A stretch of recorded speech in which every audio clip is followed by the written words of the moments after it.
Mr. Graver. I'm Riley. I'm going to be your student nurse today, and I will be here till about noon. I will be doing your vital signs and completing a head-to-toe assessment. Do you have any questions before I start?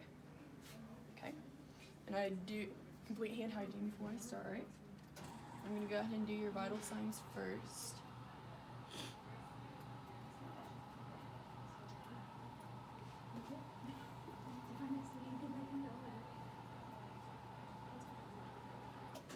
Got to raise you up real high here because I'm tall.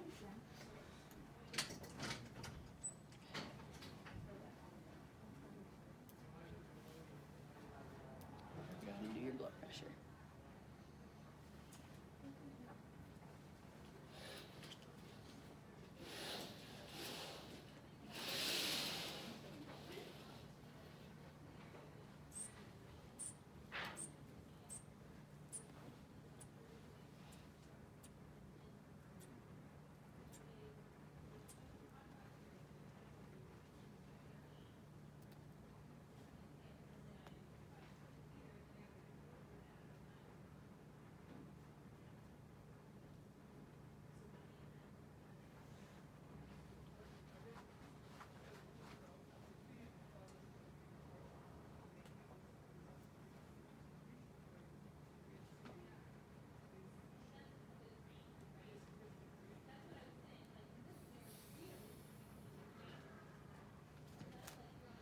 Okay, I got 139 over, oh shoot, what was it?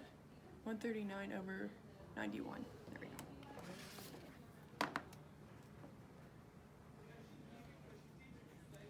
Okay, I'm gonna go ahead and do your pulse.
Okay, got 84 for that.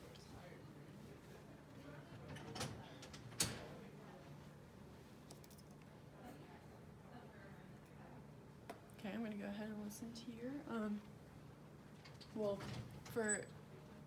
in real life, I'd watch for their chest raise and fall, but since it's a VitaSim, I'm gonna have to actually listen to his breath sounds and just count.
Okay, I got 24 for that.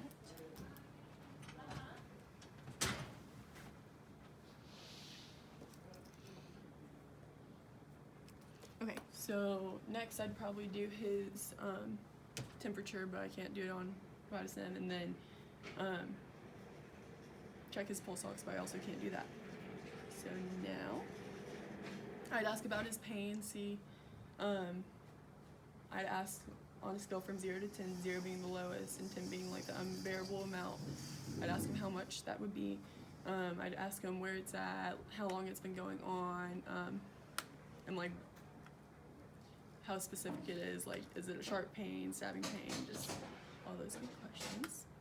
So now I'm gonna go ahead and do the head to toe.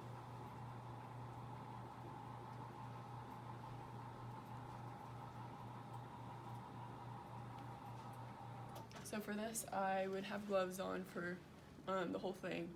I'm gonna go ahead and start by feeling his head, feeling for any bumps or lesions or anything. Also checking for lice or bed bugs or anything of the sort.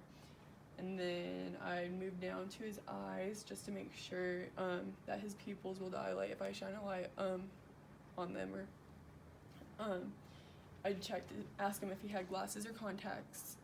And then move on to his ears. I make sure there was no drainage or anything. I make sure that they're symmetrical, and then make sure the rest of his face is symmetrical. I would ask him if his mouth is dry or moist or anything. And then, okay. Next, I would feel for his pulses, and all that good stuff. And then I'd check for his skin, see if it recoils immediately or not. And then check his fingernails, press on them, see if they stay white for a long time. And then I'm gonna go ahead and listen to his heart.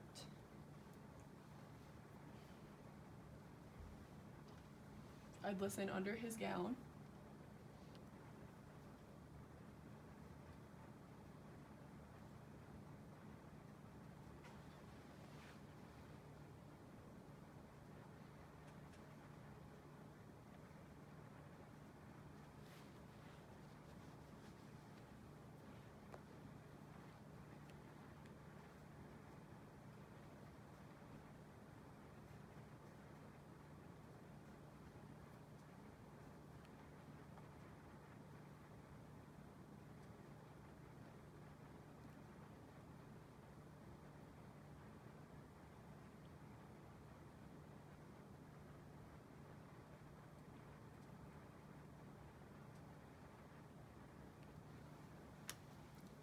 Okay, and then I also listen to his respirations again, even though I listened to him earlier.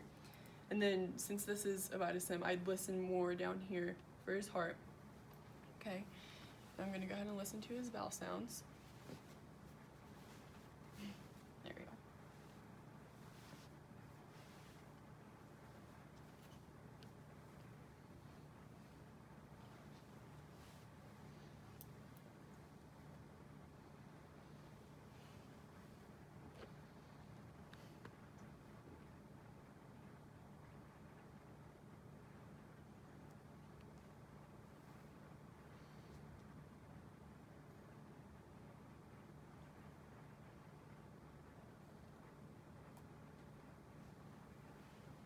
And I'd listen to all 4 quadrants, listening for them being hyperactive, hypoactive, or just active or absent. And if it's absent, then you'd wait a while to listen, but his seems to be hyperactive.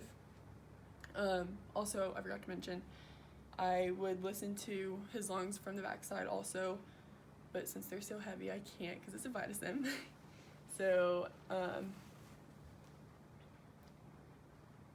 yes, okay, so now I'm going to go ahead and assess his legs.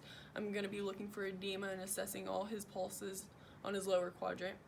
And then he does have a catheter, so I'd be assessing that catheter, seeing if it's uncomfortable for him or if there's any like soiled area that we need to clean. So yeah. So like I said, I'm going to be checking for edema, checking for any lesions or bed sores on his heels or anything. And it looks like he does have an injured ankle or something. And it's a good thing that we assess that. So I'd put that in his chart. And if it's a wound, which I'm not going to take off the bandage, but if it's a wound, I'd assess what it looks like, see if there's any drainage. I'd check his toenails just like I did his fingers, see if it stays white for a long time. Check his pulses down here. Okay. And then, when was your last bowel movement?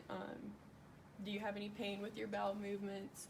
Could you describe the color and consistency to me, please? And then I'd ask about his urine output. I would ask if he has any pain when urinating, how much, if he feels like he doesn't go enough. I'd ask the caller if there's any foul odor or anything. And since he has a Foley catheter, I would assess how much would be in the catheter bag, assess the odor myself. And if he has any IVs, I'd assess those, see if they're uncomfortable for him, see what the drip or the rate it's at. I'm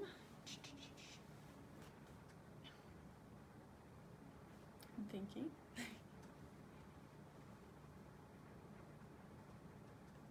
Okay, I think that's it.